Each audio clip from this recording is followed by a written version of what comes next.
এক আল্লাহর বান্দা বড় গরিব মানুষ, অসহায় মানুষের কাজ করে দিন আনে দিন খায়। কাজ করলে ঘরের চুলায় আগুন জ্বলে, কাজ না করলে ঘরের চুলায় আগুন জ্বলে না। ওই আল্লাহর বান্দা প্রতিদিন কাজ করে সন্ধ্যাবেলা টাকা নিয়ে বাজারে যায়, কিছু বাজার করে ঘরে আসে, কোন রকম সংসার চালায়। আজ বাজারে গিয়ে একটা আওয়াজ শুনি, আমার আল্লাহর কালাম পাওয়া যায়, আল্লাহর কোরআন পাওয়া যায়। এটা যদি ঘরে রাইখা দেও, ঘরের মধ্যে অনেক বরকত হবে।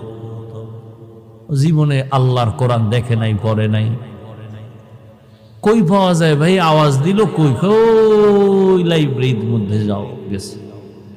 আজ আল্লাহর বান্দা শখ শখ কেটে ঘরে রাখলে বরকত কথা, ঠিক আছে আজকে আর খানা খাবো না, এই আমার একটা কোরআন দাও, কয় টাকা? এত টাকা নাও, আজকের বাজার টাজার নিয়ে এক রাত না খাইলে কি হইব? লাইব্রেরিয়ান ব্যক্তি বলে দিছে, এই আল্লাহর বান্দা ঘরে রাখবা, তবে এটা নিচে রাখবা না, বিনা উজুতে ধরবা না। আল্লাহর বান্দা কোরআনটা লাইব্রেরি থেকে নিয়ে ডাইরেক্ট বাড়ি চলে গেল রাতের বেলা। বিবি আবার অপেক্ষায় আছে, বাজার করে আনবে, রান্না করবো, খাবো। আমি এখন ঘরের দরজায় গিয়ে যদি বলি কিছু আনতে পারি নাই, দেখে যদি তো মেজাজ গরম হবে।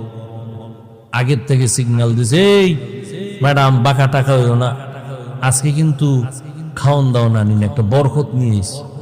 মহিলারা তো বরকতের আরো পাগল। কি বরকত? বলে আল্লাহর কালাম। ঘরের মধ্যে গিয়া বলে এটা বিনা ওযুতে ধরা যাবে না, নিচু জায়গায় রাখা যাবে না, ঘরের মধ্যে এটা রাখতে পারলে অনেক বরকত হবে।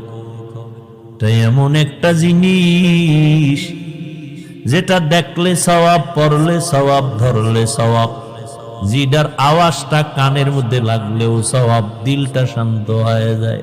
সারাদিন আবু জাহাল নবীরে গালি দেয়, আর রাতের আধারে গোপনে গিয়া আমার নবীর জবান মুবারকের তেলাওয়াত গোপনে গোপনে শুনে। আল্লাহর কালাম ঘরের মধ্যে নিয়া স্ত্রী বলে, ভালো একটা জিনিস আনছো, তবে অন্তরে ভয়, এটা তো উঁচা জায়গায় রাখতে হবে। আমরা তো বড় গরিব মানুষ, উঁচা জায়গাও নাই, ছোট একটা ঝুপড়ি ঘর, এখানে এই জিনিসটা রাখার মতো কায়দাই নেই। বিবি দিনদার, স্বামীরে পরামর্শ দেয়, পেরেশানি দূর করে দেয়। আর আমগো আম্মা জানের